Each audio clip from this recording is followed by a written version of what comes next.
نحمده ونصلي على رسوله الكريم اما بعد فاعوذ بالله من الشيطان الرجيم بسم الله الرحمن الرحيم رب اشرح لي صدري ويسر لي امري واحلل عقدة من لساني يفقهوا قولي. شروع کرتے ہیں سورہ یوسف سے، آیت نمبر 58. اب تک کا جو مضمون ہم لوگوں نے پڑھا، ذرا سا اس کا آپ ذہن میں تصور لے آئیے. یوسف علیہ السلام کی زندگی کے مختلف ادوار کی ہم نے کچھ باتیں پڑھی. اب یوسف علیہ السلام کو اللہ تعالیٰ نے اقتدار دے دیا. اب جب اقتدار دیا تو انہوں نے بہترین طریقے سے انتظام جو ہے اس کو سنبھال لیا. پیچھے آپ کو یاد ہوگا ہم نے پڑھا تھا کہ یوسف علیہ السلام نے خود یہ کہا تھا بادشاہ سے کہ قال اجعلنی علی خزائن الارض انی حفیظ علیم، ملک کے خزانے میرے سپرد کر دیجئے، میں حفاظت کرنے والا بھی ہوں اور علم بھی رکھتا ہوں. یعنی اپنی خدمات جو ہیں وہ انہوں نے ایک بہت اہم کام کے لیے پیش کی. یوں سمجھے کہ جیسے کہ کوئی فائنانس منسٹر ہوتا ہے تو اس کے لیے، اور فائنانس ہمیشہ بہت ہی اہم ڈپارٹمنٹ رہا ہے کسی بھی ملک کا اور کسی بھی آرگنائزیشن کا. بہترین طریقے سے یوسف علیہ السلام نے انتظام سنبھالا.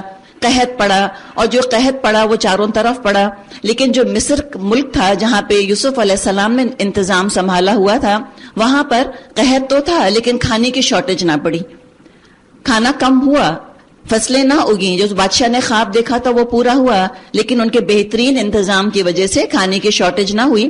اب ہوا یہ کہ ارد گرد سے لوگ مصر آنے لگ گئے اناج اور غلہ لینے کے لیے. یعنی اتنا اناج اور غلہ تھا کہ مصر والوں کو بھی پورا ہو رہا تھا اور باہر کے لوگ بھی آ کر وہاں سے فائدہ اٹھا رہے تھے. اب وہاں پہ کنان کا جو علاقہ تھا جہاں یعقوب علیہ السلام اپنے بیٹوں کے ساتھ آباد تھے، کنان بھی قحط کی لپیٹ میں آ گیا. اب یوسف علیہ السلام کے جو بھائی ہیں وہ مصر آئے ہیں. اب دیکھیں کیا ہوتا ہے. وَجَاءَ إِخْوَةُ يُوسُفَ فَدَخَلُوا عَلَيْهِ فَعَرَفَهُمْ وَهُمْ لَهُ مُنْكِرُونَ. یوسف علیہ السلام کے بھائی مصر آئے اور ان کے ہاں حاضر ہوئے اور اس نے انہیں پہچان لیا لیکن وہ ناآشنا تھے. پھر جب اس نے ان کا سامان تیار کروا دیا تو چلتے وقت ان سے کہا اپنے سوتیلے بھائی کو میرے پاس لے کر آنا، دیکھتے نہیں ہو میں کس طرح پیمانہ بھر کر دیتا ہوں اور کتنا اچھا مہمان نواز ہوں. اگر تم اس کو نہ لاؤ گے تو میرے پاس تمہارے لیے کوئی غلہ نہیں، بلکہ تم میرے قریب بھی نہ پھٹکنا. بات کیا ہو رہی ہے؟ دیکھیں ہر ایک کو پر ہیڈ کے حساب سے راشن مل رہا ہوگا. اب انہوں نے کہا کہ بھئی ہمارا بھائی بھی ہے، وہ بیک ہوم ابو کے پاس ہے، اس کے حصے کا بھی دے دیں. اب یہ چاہ رہے تھے یوسف علیہ السلام کے جو ان کا سگا بھائی تھا بنیامین وہ بھی ان کے پاس آ جائے. تو کہا کہ نہیں، اس طرح راشن نہیں ملے گا، آئندہ تم بھائی کو بھی لے کر آنا. قالوا، بھائیوں نے کہا سنراود عنہ اباہ وانا لفاعلون، ہم کوشش کریں گے والد صاحب اسے بھیجنے پر راضی ہو جائیں اور ہم ایسا ضرور کریں گے. یوسف علیہ السلام نے اپنے غلاموں کو اشارہ کیا کہ ان لوگوں نے غلے کے عوض جو مال دیا ہے وہ چپکے سے ان کے سامان ہی میں رکھ دو. یہ یوسف علیہ السلام نے اس امید پر کیا کہ گھر پہنچ کر وہ اپنا واپس پایا ہوا مال پہچان جائیں گے، یعنی اس فیاضی پر احسان مند ہوں گے اور عجب نہیں کہ پھر پلٹیں. جب وہ اپنے باپ کے پاس گئے تو کہا ابا جان آئندہ ہم کو غلہ دینے سے انکار کر دیا گیا ہے، لہٰذا آپ ہمارے بھائی کو ہمارے ساتھ بھیج دیجئے تاکہ ہم غلہ لے آئیں اور ہم اس کی حفاظت کے ذمہ دار ہیں. ایگزیکٹلی وہی الفاظ جو یوسف علیہ السلام کے لیے کہے تھے اِنَّ لَهُ لَحَافِظُونَ. ہم انگلش میں کہتے ہیں نا ونس بٹن ٹوائس شائی. اب جب ابو کو ایک دفعہ تجربہ ہو چکا، اب وہ دوبارہ ایک اور اپنا بیٹا ان کے حوالے کرنے پر کیسے راضی ہوتے؟ تو ہم ان کی ریلیکٹنس یہاں دیکھ رہے ہیں. باپ نے جواب دیا کیا میں اس معاملے میں تم پر ویسا ہی بھروسہ کروں جیسے اس سے پہلے اس کے بھائی کے معاملے میں کر چکا ہوں؟ اللہ ہی بہتر محافظ ہے اور وہ سب سے بڑھ کر رحم فرمانے والا ہے. پھر جب انہوں نے اپنا سامان کھولا تو دیکھا ان کا مال بھی ان کو واپس کر دیا گیا. یہ دیکھ کر وہ پکار اٹھے ابا جان اور ہمیں کیا چاہیے، دیکھیے یہ ہمارا مال بھی ہم کو واپس دے دیا گیا، بس اب ہم جائیں گے اور اپنے اہل و عیال کے لیے رسد لے آئیں گے اور اپنے بھائی کی حفاظت بھی کریں گے اور ایک اونٹ بھر غلہ اور بھی لے آئیں گے. اتنے غلے کا اضافہ آسانی کے ساتھ ہو جائے گا. ان کے باپ نے کہا میں اس کو ہرگز تمہارے ساتھ نہ بھیجوں گا جب تک تم اللہ کے نام سے مجھ کو یہ پیمان نہ دے دو کہ اس کو ضرور میرے پاس واپس لے آؤ گے، الا یہ کہ تم کہیں گھیر ہی لیے جاؤ. جب انہوں نے اس کو اپنے اپنے پیمان دے دیے تو اس نے کہا اللہ علی ما نقول وکیل، ہمارے اس قول پر اللہ نگہبان ہے۔ ایک اور جو بڑی خوبصورت ایک ہمیں چیز نظر آتی ہے سورہ یوسف میں، تقدیر اور تدبیر، تدبیر اور تقدیر دونوں چیزیں۔ یوسف علیہ السلام بھی نبی، یعقوب علیہ السلام بھی نبی، لیکن تدبیریں کر رہے ہیں، توکل اللہ پر، لیکن اسباب اختیار کر رہے ہیں۔ اپنی طرف سے پلاننگ کرنی چاہیے، پلاننگ توکل کے خلاف نہیں ہے، لیکن جو تقدیر میں لکھا ہوتا ہے وہ ہو کے رہتا ہے۔ یہ اللہ تعالیٰ ہمیں کیوں سنا رہا ہے؟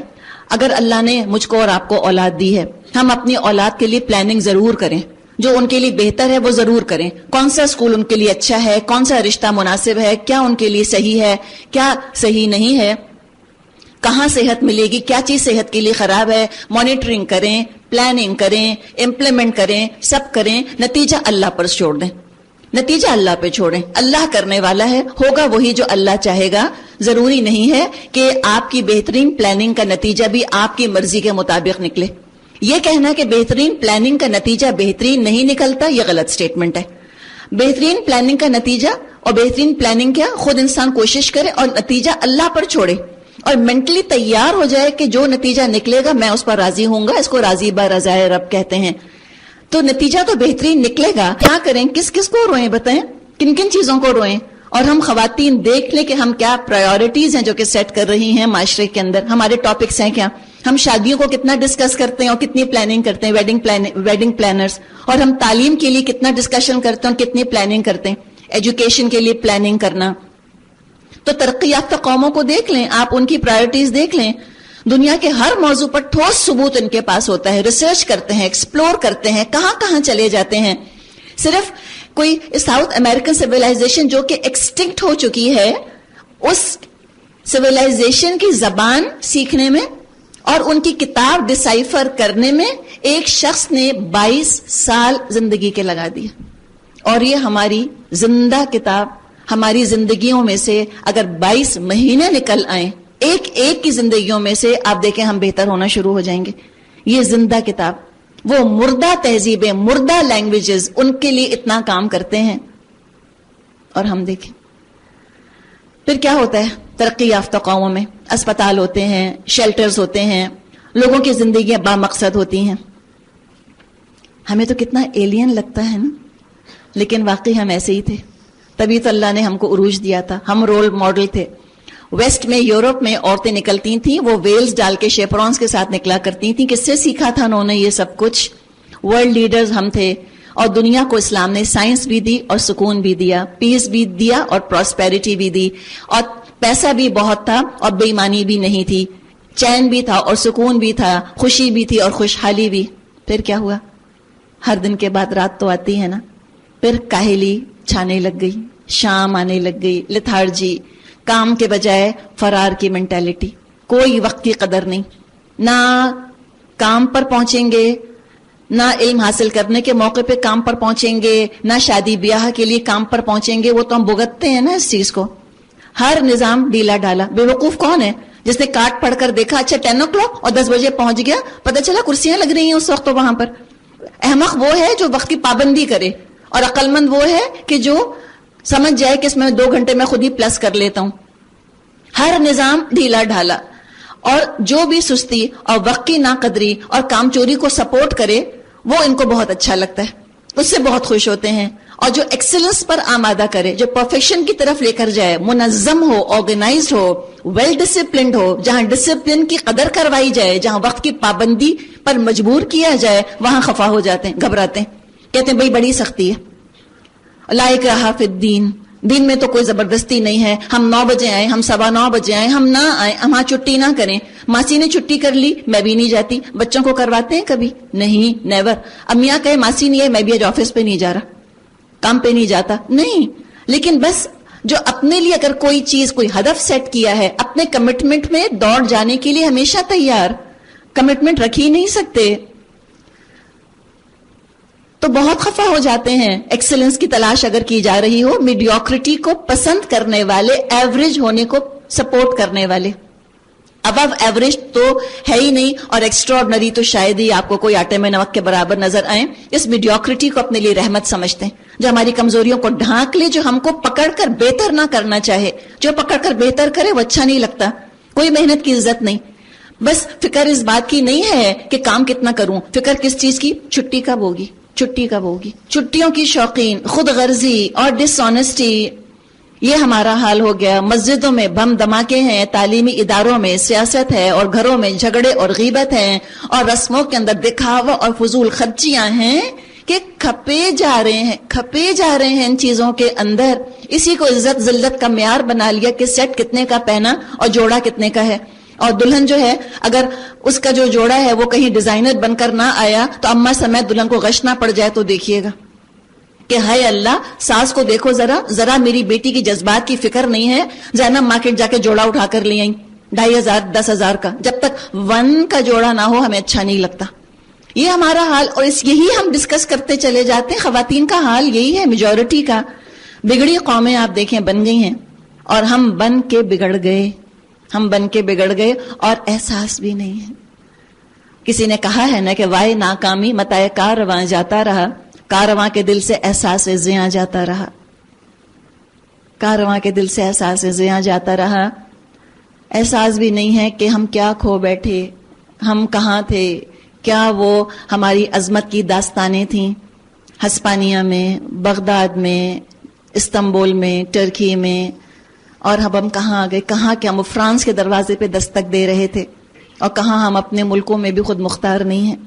کہاں کے لوگ ہمیں رول ماڈل بناتے تھے, اور کہاں ہم کیا ہو گئے ہیں کہ وی لک دا بوٹ دیٹ ککس اس. جس نے کہ ہم کو دھوکہ دیا, جس نے کہ ہم کو جیلوں میں ٹھونسا, جس نے کنٹینرز کے اندر گائے بھینسوں کی طرح لوگوں کو, مسلمانوں کو بند کیا, ہم اسی کو دیکھتے رہتے ہیں, اور ہماری آنکھیں جو ہیں وہ خیرہ ہوتی چلی جاتی ہیں صرف چند جھوٹے سکوں کو دیکھ کر, جھوٹے نگوں کو دیکھ کر, اور شیشوں کو دیکھ کر ہم آہیں بھرتے ہیں, اور اپنے ہیرے کی ہمیں قدر نہ رہی. ابھی کیسے بدلیں گے حالات؟ خالی درس کہنے سے, خالی درس سننے سے ایسے تھوڑی ہوگا. محنت چاہیے, بہت محنت چاہیے. علم دوست بننا ہے ہمیں. بنجر گودوں سے بنجر ہی چیز نکلے گی, کچھ نہیں نکلے گا. ان گودوں کو زرخیز ہونے کی ضرورت ہے. کسی نے کہا ہے کہ تعلیم الامی تعلیم الامتی, ایک ماں کی تعلیم ایک امت کی تعلیم ہے. پوری امت سیکھ جائے گی. ماں کے ہاتھ میں کتاب ہوگی تو اولاد بھی کتاب دوست بنے گی. جب ماں جو ہے وہ کتاب سے بے نیاز ہے, صرف کتاب آتی ہے تو کوئی فیشن میگزین کی شکل کے اندر, تو مجھے بتائیں آگے بچے کیا سیکھیں گے؟ جب ماں کی زبان پر جھوٹ اور غیبت اور طنز اور تانے اور مزاح اور مذاق ہے تو اولاد سنجیدہ کہاں سے ہوگی؟ اتنا کچھ ہم کو سوچنے کی ضرورت ہے. اللہ ہمیں جگائے, اور اللہ ایسے ایسے حالات ہم پہ ڈال رہا ہے. فرمایا هو الذی یریکم البرق خوفا وطمعا, وہی ہے تمہارے سامنے بجلیاں چمکاتا ہے جن کو دیکھ کر تم کو اندیشے بھی لاحق ہوتے ہیں اور امیدیں بھی بنتی ہیں. حالات دیکھیں نا اپنے ملک کے ذرا. اب بھی نہ جاگیں گے, کہیں گے ہاں ٹھیک ہے ڈیفینس میں تو کچھ نہیں ہو رہا. ہر جگہ کچھ نہ کچھ ہو رہا ہے. جس کے ساتھ نہیں ہوا اس کو لگتا ہے کچھ نہیں ہو رہا, جس کے ساتھ ہوا اس کے دل سے پوچھیں. وَيُنشِئُ السَّحَابَ الثِّقَالَ, اور وہ پانی سے لدے ہوئے بادل اٹھاتا ہے. يُسَبِّحُ الرَّعْدُ بِحَمْدِهِ, بادلوں کی گرج اس کی حمد کے ساتھ اس کی پاکی بیان کرتی ہے, اور فرشتے اس کی ہیبت سے لرزتے ہوئے اس کی تسبیح کرتے ہیں. وہ کڑکتی ہوئی بجلیوں کو بھیجتا ہے.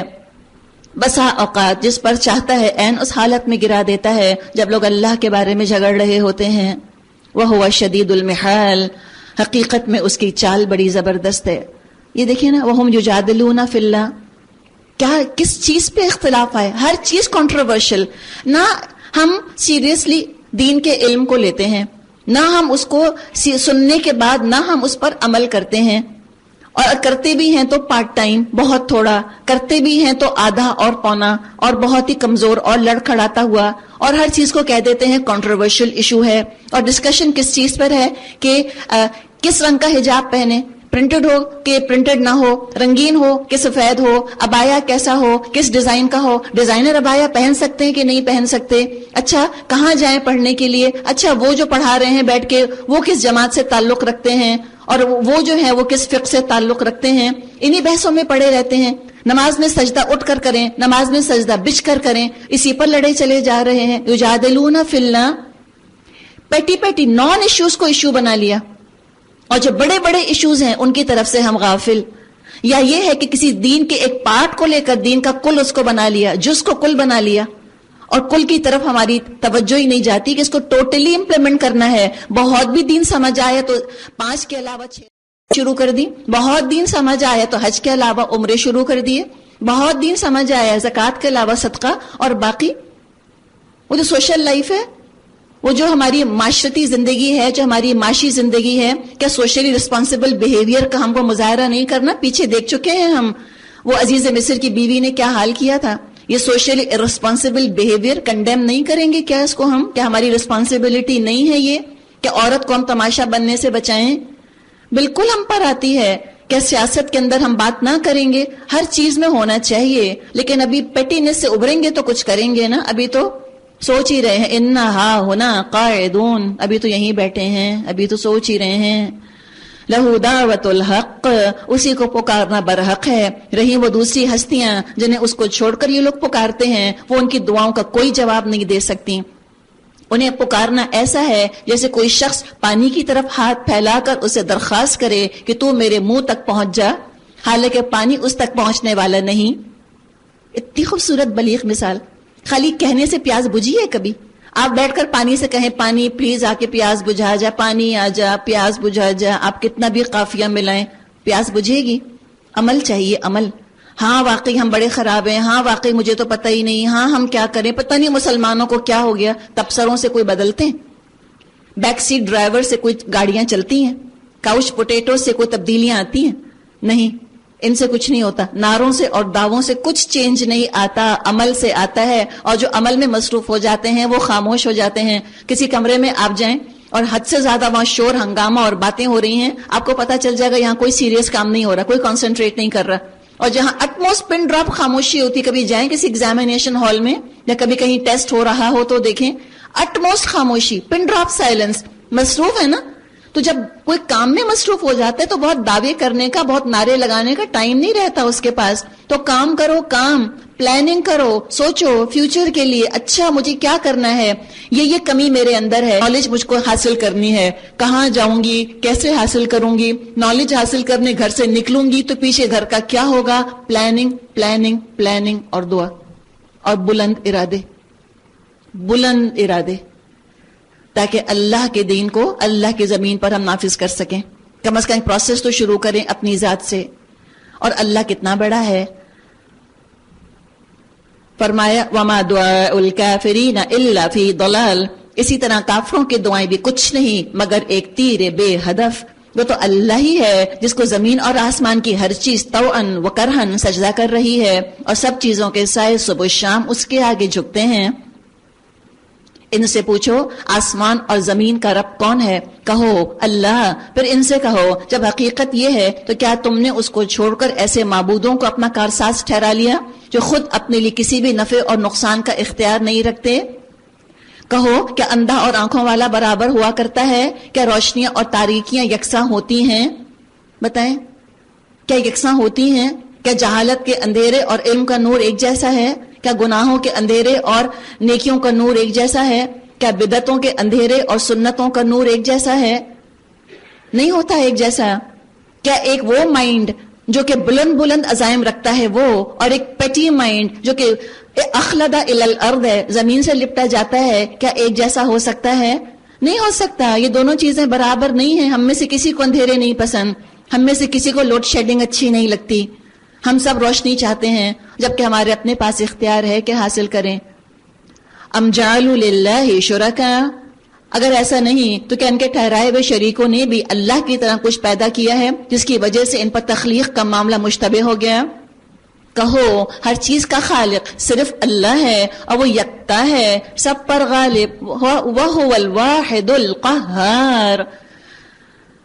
اللہ نے آسمان سے پانی برسایا اور ہر ندی نالا اپنے ظرف کے مطابق اس کو لے کے چل نکلا.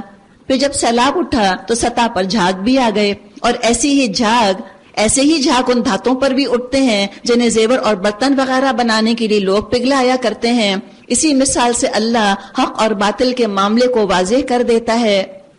وَأَمَّا الزَّبَدُ تو جو جھاگ ہوتا ہے وَيَذْهَبُ جُفَاءً وہ تو اڑ جایا کرتا ہے. وَأَمَّا مَا يَنْفَعُ النَّاسِ اور جو لوگوں کے فائدے کی چیز ہے فَيَمْكُثُ فِي الْأَرْضِ تو وہ زمین میں ٹک جاتی ہے، ٹھہر جاتی ہے. كَذَلِكَ يَضْرِبُ اللَّهُ الْأَمْثَالَ اور اسی طرح اللہ مثالیں بیان فرماتا ہے. بہت بلیغ مثال تمثیل ہے. آسمان سے قرآن نازل ہو رہا ہے، ایمان والے اپنے اپنے ظرف، اپنی اپنی ہمت، اپنے اپنے کمٹمنٹ، اپنے اپنے ٹائم سکیجول، جتنا ٹائم دے رہے ہیں، وہ جس چیز کو ویلیو کرتا ہے انسان وقت لگاتا ہے اس کے پیچھے. بلکہ دیکھیں جو کیریئرز اپنے بنانا چاہتے ہیں وہ تو جو ذمہ داری دی گئی ہوتی ہے اس سے بڑھ کر انیشیٹو لے کے اور زیادہ لگاتے ہیں، خوب ٹائم لگاتے ہیں. تو جس نے جتنا ٹائم لگایا اس دعوت کو اپنے اندر سمیٹ کر اس کو لے کر آگے چلا، دوسروں تک پہنچایا. اور نیا ایمان جب دل کے اندر آتا ہے، جو شوق اور جو ہیجان انسان کے اندر ہوتا ہے تو کوئی رکاوٹ نہیں لگ رہی ہوتی، تیزی کے ساتھ انسان آگے جا رہا ہوتا ہے. اور جو نیا ایمان آتا ہے اس میں جو انرجی انسان کے اندر آتی ہے اس کو فوراً ایکشن میں کنورٹ جو کر لیتے ہیں بڑے خوش قسمت رہتے ہیں. اسی طرح حق اور باطل کا کلیش ہو رہا ہے، مخالفتیں اٹھتی ہیں. جو مخالفتیں ہیں جھاگ سے زیادہ نہیں ہیں، دیکھنے میں جھاگ بہت لیکن بے وزن ہوتا ہے بالکل. اور ایمان لانے والوں کی بھی مثال بتائی. کچی دھاتوں کو بھٹی میں تپایا جاتا ہے، سونے کو یا کسی اور دھات کو کیوں تپایا جاتا ہے بھٹی کے اندر؟ کیوں اللہ آزمائشیں ڈالے گا آپ کے اوپر یا میرے اوپر؟ مانگنی نہیں چاہیے آزمائشیں، لیکن اگر آ جائے آزمائش تو ہم بار بار کہہ رہے ہیں خوشی سے قبول کر لو. ناگوار لگتی ہیں آزمائشیں لیکن فائدے مند ہیں، کندن بنانے کے لیے آئی ہیں ڈائمنڈ کے اوپر.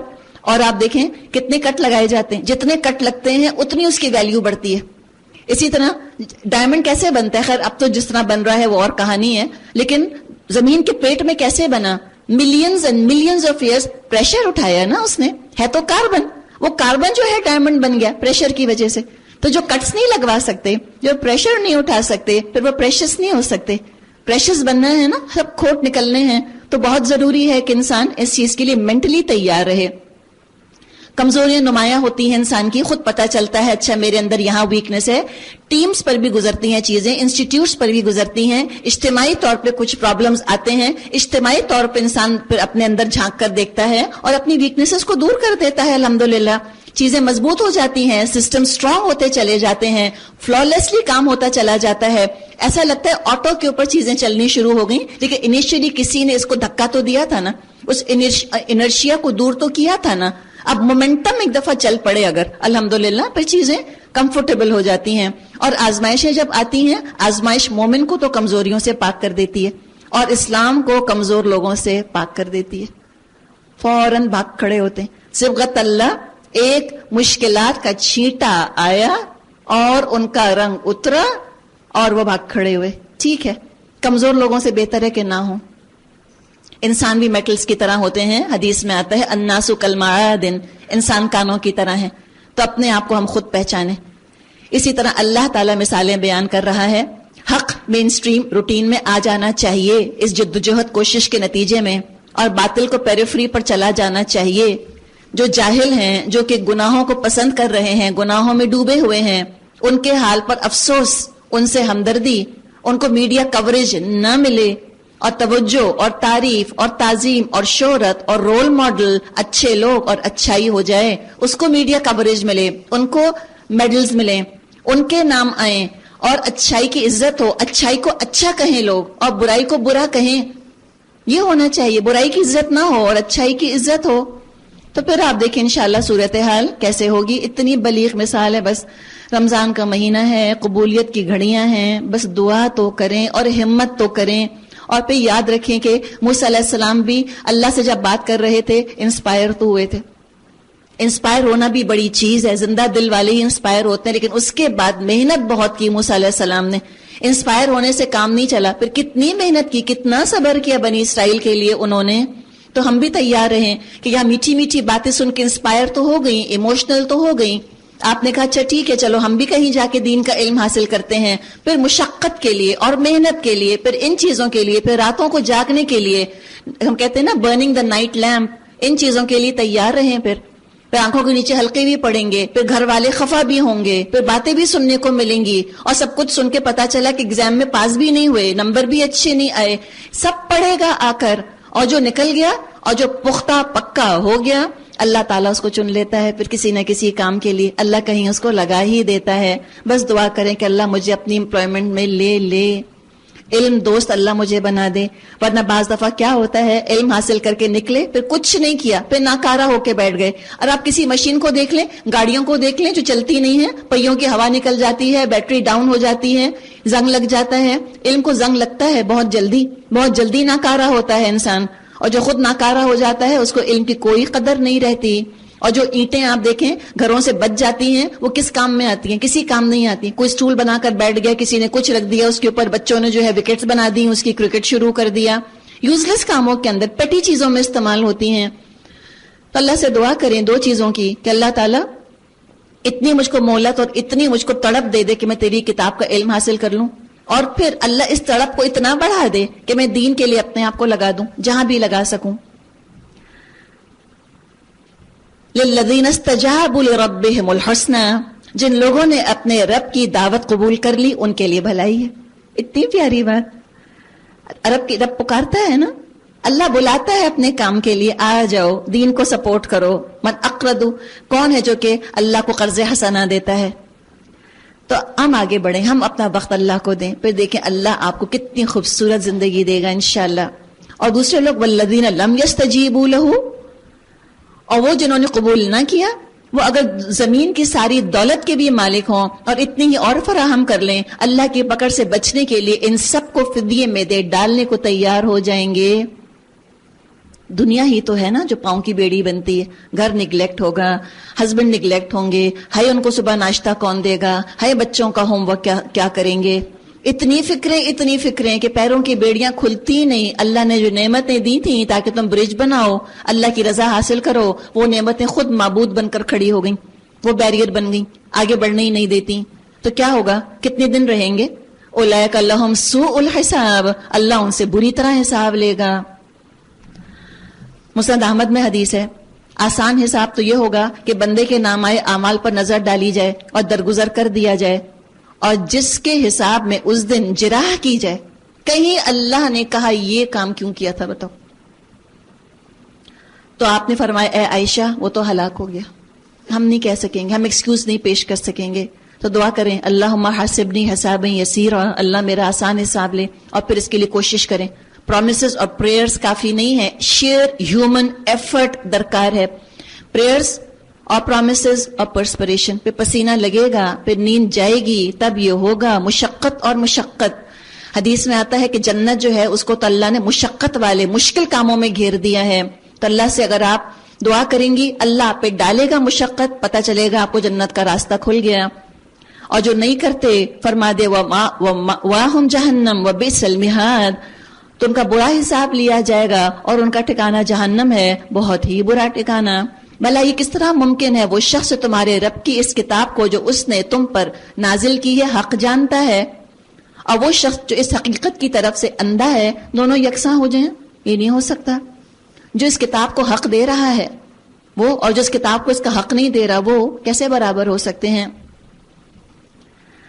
انما یتذکر اولو الالباب، مگر نصیحت تو دانش مند لوگ ہی قبول کرتے ہیں۔ ان کا طرز عمل یہ ہوتا ہے کہ اللہ کے ساتھ اپنے عہد کو پورا کرتے ہیں، اسے مضبوط باندھنے کے بعد توڑ نہیں ڈالتے۔ ان کی روش یہ ہوتی ہے اللہ نے جن جن روابط کو قائم رکھنے کا حکم دیا ہے ان کو برقرار رکھتے ہیں، یعنی رحمی رشتوں کا خیال کرتے ہیں۔ حدیث میں آتا ہے، بخاری اور مسلم میں حدیث ہے، رشتہ داری عرش کے ساتھ لٹک رہی ہے اور کہتی ہے جو مجھے جوڑے اللہ اس کو جوڑے، اور جو مجھ کو توڑے اللہ اس کو توڑے۔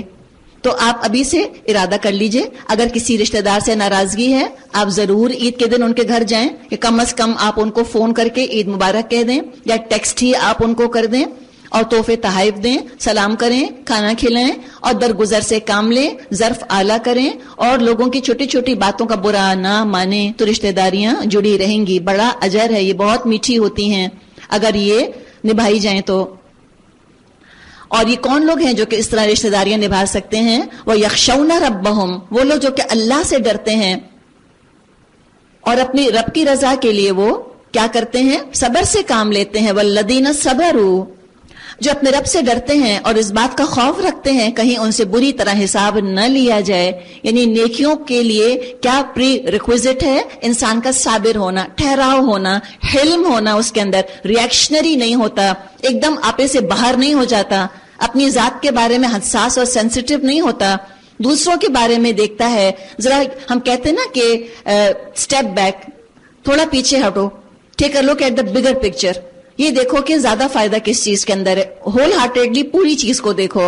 والذین صبروا، اور جو کہ حال ان کا یہ ہوتا ہے اپنے رب کی رضا کے لیے صبر سے کام لیتے ہیں، نماز قائم کرتے ہیں، ہمارے دیے ہوئے رزق میں سے اعلانیہ اور پوشیدہ خرچ کرتے ہیں، اور برائی کو بھلائی سے دفع کرتے ہیں.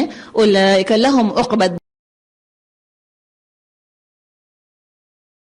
الدار، آخرت کا گھر انہی کے لیے ہے. جنات عدن، ہمیشگی کے باغات، یدخلونہا، ابدی قیام گاہوں میں داخل ہوں گے. ومن صلح من آبائہم، اور وہ بھی جو کہ ان کے آباء و اجداد اور ان کی بیویوں اور ان کی اولاد میں سے ہوں اور جو کہ صالح ہوں، وہ بھی ان کے ساتھ وہاں جائیں گے. والملائکۃ یدخلون علیہم من کل باب، اور فرشتے ہر طرف سے ان کے استقبال کے لیے آئیں گے. آج دنیا میں کوئی وی آئی پی جا رہا ہوتا ہے، آگے اور پیچھے سائرن بجاتی ہوئی گاڑیاں اور اوپر سے اڑتے ہوئے ہیلی کاپٹر اور ہٹو اور بچوں کی صدائیں، ہم کتنے متاثر ہوتے ہیں. اور یہ ہے یہ وی آئی پی ٹریٹمنٹ. فرشتے آئیں گے، سلام کریں گے، سلام علیکم، سلامتی تم پر، بما صبرتم، جو تم نے صبر کیا، فنعم عقبی الدار، اس کی بدولت تم آج اس کے مستحق ہو گئے ہو، بس کیا ہی خوب ہے یہ آخرت کا گھر. دعا کریں اللہ ہمیں ان خوبیوں کا مالک بنا دے اور یہ انجام ہمارے لیے لکھ دے. اللہ اگر اللہ نے لکھ دیا ہم شروع بھی ہو جائیں گے، اور ہم نیت کریں گے تو اللہ لکھ بھی دے گا انشاءاللہ. اس کے برعکس والذین ینقضون عہد اللہ من بعد میثاقہ، اس کے برعکس وہ لوگ جو کہ اللہ کے عہد کو مضبوط باندھنے کے بعد توڑ ڈالتے ہیں، جو ان رابطوں کو کاٹتے ہیں جنہیں اللہ نے جوڑنے کا حکم دیا، اور جو زمین میں فساد پھیلاتے ہیں، وہ لعنت کے مستحق ہیں اور ان کے لیے آخرت میں بہت برا ٹھکانہ ہے. اللہ جس کو چاہتا ہے رزق کی فراخی بخشتا ہے، جس کو چاہتا ہے نپا تلا دیتا ہے. یہ لوگ دنیاوی زندگی میں مگن ہیں، وَفَرِحُوا بِالْحَيَاةِ الدُّنْيَا، یہ دنیا کی زندگی میں مست ہو گئے. وَمَا الْحَيَاةُ الدُّنْيَا فِي الْآخِرَةِ إِلَّا مَتَاعٌ، حالانکہ دنیا کی زندگی آخرت کے مقابلے میں ایک متاع قلیل کے سوا کچھ بھی نہیں. یہ لوگ جنہوں نے رسالت محمدی کو ماننے سے انکار کر دیا ہے کہتے ہیں اس شخص پر اس کے رب کی طرف سے کوئی نشانی کیوں نہ اتری. کہو اللہ جس کو چاہتا ہے گمراہ کر دیتا ہے اور اپنی طرف آنے کا راستہ اسی کو دکھاتا ہے جو اس کی طرف رجوع کرے. اب دیکھیں جس کو ہدایت چاہیے وہ کہے گا اللہ مجھ کو ہدایت کا راستہ دکھا دے، اللہ میں رجوع کرتی ہوں تیری طرف. اور جو گمراہ ہونا چاہتا ہے کہتا ہے لو اللہ نے خود ہی تو گمراہ کر دیا، میں کیا کروں. ایک ہی آیت، دو ڈیفرنٹ لوگ، جو ہم نے بارش کی مثال پیچھے پڑھی تھی، ساتھ ہی ساتھ ہیں، دو ڈیفرنٹ مائنڈ سیٹس اور دو ڈیفرنٹ نتیجے اور دو ڈیفرنٹ انجام اور دو ڈیفرنٹ لائف سٹائلز ہوں گے اس کے حساب سے. الذین آمنوا وتطمئن قلوبهم بذکر اللہ، الا بذکر اللہ تطمئن القلوب. ایسی ہی لوگ ہیں جو کہ اپنے نبی کی دعوت کو جنہوں نے مان لیا اور ان کے دلوں کو اللہ کی یاد سے اطمینان نصیب ہوتا ہے. آگاہ ہو جاؤ، اللہ کی یاد ہی وہ چیز ہے جس سے دلوں کو اطمینان نصیب ہوا کرتا ہے. دولت سے نہیں ہوتا، الکوہل سے نہیں ہوتا. یہ کہتے ہیں کہ music is food for the civil. اگر میوزک تھا فوڈ فار دا سول تو جو میوزیشنز ہیں، جو گانے والے یا گانے والیاں ہیں، اور ان کے نام ہم اس وقت کیا لیں، ان کی زندگی کے بارے میں پڑھیں، سکون کیوں نہیں ملا ان کو. تو میوزک کہاں ہوتا ہے فوڈ فار دا سول؟ ہاں اللہ نے بتا دیا کیا ہے فوڈ فار دا سول. اللہ کا ذکر، اللہ کی یاد، اللہ کی بات، اللہ کا کلام، اللہ کی اطاعت، اللہ کا نظام. ہم نے ایکچولی دیکھا نہیں ہے نا، خالی تھیوری پڑھتے ہیں، اس لیے ہم کو بعض دفعہ یقین نہیں آتا. دعا کریں اللہ مجھ کو اس تھیوری کو پریکٹس میں ڈھالنے والا بنا دے. کم از کم میں اس کا آغاز تو کروں اپنی اپنی جگہ. ایک ایک چھوٹا چھوٹا چراغ بھی روشن ہوگا اللہ نے چاہا تو بہت بہتری ہوگی. اور کتنا اللہ نے انسینٹیو دیا ہے، الذین آمنوا وعملوا الصالحات طوبی لہم وحسن مآب. پھر جن لوگوں نے دعوت حق کو مانا ہے اور نیک عمل کیے وہ خوش نصیب ہیں اور ان کے لیے اچھا انجام ہے۔ اے محمد صلی اللہ علیہ وسلم، اسی شان سے ہم نے آپ کو رسول بنا کر بھیجا ہے ایک ایسی قوم میں جس سے پہلے بہت سی قومیں گزر چکی ہیں، تاکہ آپ ان لوگوں کو وہ پیغام سنائیں جو ہم نے آپ پر نازل کیا، اس حال میں کہ یہ اپنے نہایت مہربان خدا کے کافر بنے ہوئے ہیں۔ ان سے کہہ دیجئے وہی میرا رب ہے، اس کے سوا کوئی معبود نہیں، اسی پر میں نے بھروسہ کیا، وہی میرا ملجا اور ماوا ہے۔ اور کیا ہو جاتا اگر کوئی قرآن ایسا اتارا جاتا جس کے زور سے پہاڑ چلنے لگتے، یا زمین شق ہو جاتی، یا مردے قبروں سے نکل کر بولنے لگتے۔ اس طرح کی نشانیاں دکھا دینا کچھ مشکل نہیں تھا۔ کہہ دیجئے سارا اختیار اللہ کے ہاتھ میں ہے۔ پھر کیا اہل ایمان اب تک کفار کے طلب کے جواب میں کسی نشانی کے ظہور کی آس لگائے بیٹھے ہیں اور یہ جان کر مایوس نہیں ہو گئے کہ اللہ چاہتا تو سارے انسانوں کو ہدایت دے دیتا؟ اللہ نے کیوں نہیں چاہا؟ اس لیے کہ خود انسانوں نے نہیں چاہا۔ ہدایت اور گمراہی انسانوں کی چاہت کا امتحان ہے، اور تقدیر میں جو ہم کو مل گیا ہے وہ اللہ کی اپنی مرضی ہے۔ اور جو ہم آخرت سمیٹ رہے ہیں، دیکھیے دنیا تو اللہ کی مرضی کی ہم کو مل گئی اور ملے گی، ہماری مرضی کی نہیں ملے گی۔ آخرت جو ہم چاہیں گے وہ ملے گی، ورنہ تو امتحان میں تو بہت ہی ناانصافی ہو جاتی اگر اللہ نے پہلے ہی سے فیصلے کر دیے ہوتے اور پہلے ہی اللہ نے تقدیر میں بھی لکھ دیا ہوتا۔ اگر تو نہیں، اللہ تعالیٰ نے ہم پر چھوڑا، تم کیا چاہتے ہو اپنے لیے وہی تم کو دیا جائے گا، جو چاہو گے اس کے لیے محنت کرو گے، کوشش کرو گے۔ تو اللہ نے تو انسانوں کی چاہت دیکھی۔ وَلَا يَزَالُ الَّذِينَ كَفَرُوا تُصِيبُهُمْ بِمَا صَنَعُوا قَارِعَةٌ، جن لوگوں نے اللہ کے ساتھ کفر کا رویہ اختیار کیا ہے ان پر ان کے کرتوتوں کی وجہ سے کوئی نہ کوئی آفت آتی ہی رہتی ہے، یا ان کے گھر کے قریب کہیں نازل ہوتی ہے۔ یہ سلسلہ چلتا رہے گا یہاں تک کہ اللہ کا وعدہ آن پورا ہو۔ یقیناً اللہ اپنے وعدے کی خلاف ورزی نہیں کرتا۔ وَلَقَدِ اسْتُهْزِئَ بِرُسُلٍ مِّن قَبْلِكَ، آپ سے پہلے بھی بہت سے رسولوں کا مذاق اڑایا جا چکا۔ فَأَمْلَيْتُ لِلَّذِينَ كَفَرُوا، پھر میں نے مہلت دی ان لوگوں کو جنہوں نے کفر کیا۔ پھر کیا ہوا؟ ثم اخذتهم، پھر میں نے ان کو اچانک پکڑ لیا۔ اللہ کا زبردست ہاتھ ان پر آ کر پڑا۔ فکیف کان عقابی، دیکھو کیسی تھی میری سزا۔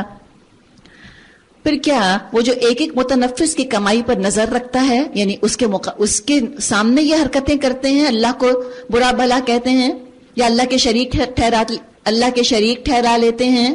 وَجَعَلُوا لِلَّهِ شُرَكَاءَ، ان لوگوں نے اللہ کے کچھ شریک بنا لیے۔ اے نبی ان سے کہیے ذرا ان کے نام تو لوگوں کون ہیں؟ کیا تم اللہ کو ایک نئی بات کی خبر دے رہے ہو جسے وہ اپنی زمین میں خود نہیں جانتا، یا جو کچھ تمہارے منہ میں آتا ہے تم ایسے ہی بول ڈالتے ہو؟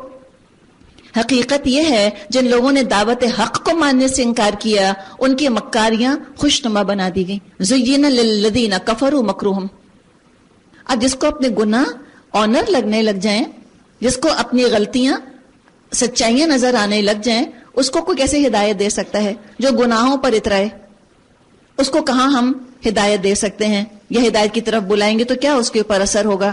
جو گناہوں کو فلانٹ کرنے لگ جائے تو اب اس کا تو کیا علاج ہے؟ اللہ سے دعائی کر لیں بس اس کے لیے۔ تو یہ زبردست درجے کی گمراہی ہے کہ انسان گناہ کرے، احساس نہ ہو، اور چلے احساس ہے یا کم از کم گناہ کو بہت اچھا نہیں سمجھ رہا، چھپانے کی کوشش کر رہا ہے، یہاں تک پھر بھی امید ہے ٹھیک ہو جائے گا۔ لیکن جب گناہوں کو، گمراہیوں کو، اللہ کی نافرمانیوں کو ایک بیج آف آنر کی طرح ٹریٹ کیا جاتا ہے، فلانٹ کیا جاتا ہے، یہ پوائنٹ آف نو ریٹرن ہے۔ وہ صدوا عن السبیل، اور وہ راستے سے روک دیے گئے، اور جس کو اللہ گمراہی میں پھینک دے اسے کوئی راہ راست دکھانے والا نہیں۔ ایسے لوگوں کے لیے دنیا کی زندگی میں بھی عذاب ہے، اور آپ آرام سے اس کے لیے اتنے ڈھیر ثبوت تلاش کر سکتی ہیں کہ جو اللہ کی نافرمانیاں کر رہے ہیں، جو گناہوں کو پروموٹ کر رہے ہیں، جو گناہوں کو فلانٹ کر رہے ہیں، آپ ان کی ذاتی زندگیاں دیکھیے کس قدر عذاب ہے، ذہنی عذاب، جذباتی عذاب، نفسیاتی عذاب، رشتے عذاب، وہ رشتہ داروں کے لیے عذاب، ان کا پیسہ عذاب، ان کی شہرت عذاب، یہی پیسہ، یہی شہرت، یہی تعریف ان کو اور زیادہ آپے سے باہر کر رہی ہے، اور زیادہ ان کے اوپر ایسا بوجھ ڈال رہی ہے کہ دماغی توازن بعض دفعہ ان کا اپنی جگہ قائم نہیں رہتا۔ They lose it all. کیوں؟ اللہ کا ذکر نہیں ہے نا، اللہ نہیں ہے۔ اللہ کی نافرمانی میں جب یہ چیزیں لگائی جاتی ہیں تو دنیا کی زندگی خود عذاب بن جاتی ہے. پھر خودکشی کے علاوہ کچھ نہیں سوچتا. پہلے اپنے آپ کو الکوہل میں ڈراؤن کرتے ہیں, پھر اپنے آپ کو میوزک میں ڈراؤن کرتے ہیں, پھر کہیں لے جا کے لٹکائی لیتے ہیں, کہیں ڈرگس کے اندر اپنے آپ کو ڈراؤن کرتے ہیں, لیکن بہرحال ان کو چین کہیں سے نہیں ملتا.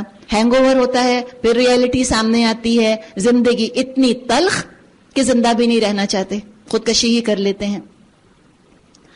لہم عذاب فی الحیات الدنیا ولعذاب الآخرۃ اشق وما لہم من اللہ من واق.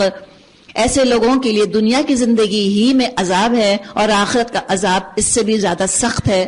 کوئی ایسا نہیں جو کہ اللہ سے ان کو بچا سکے.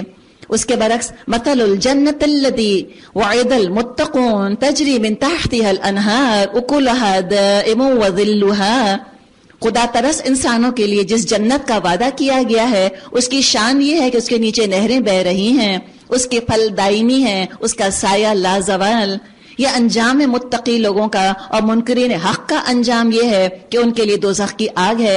اے نبی صلی اللہ علیہ وسلم, جن لوگوں کو ہم نے پہلے کتاب دی تھی وہ اس کتاب سے جو ہم نے آپ پر نازل کی ہے خوش ہیں, اور مختلف گروہوں میں سے کچھ لوگ ایسے بھی ہیں جو کہ اس کی بعض باتوں کو نہیں مانتے.